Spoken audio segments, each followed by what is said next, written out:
Nakakatuwa naman kahit gawin na ay meron pa rin na magandang loob. Binigyan kami ng kalamansi para meron kang gagamitin sa aming pagtitinda. Kapag ang isang tao ay marunong makisama sa kanyang kapwa, susukuligan ka rin ng magandang pakikisama. Kaya kailangan po sa ating pang-araw-araw na pamumuhay, taglay natin ang mabuting pakikisama sa ating kapwa. Minsan, hindi ka naman talaga nag-e-expect ng kapalit kapag naging mabuti ka.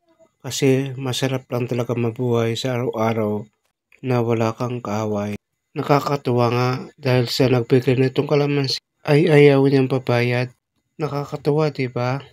May mga tao talaga na mabuti sa iyo kahit na hindi ka nag-expect na kapalit. May kasabihan nga tayo na kung ano ang iyong tinanim ay siya mong ahanin.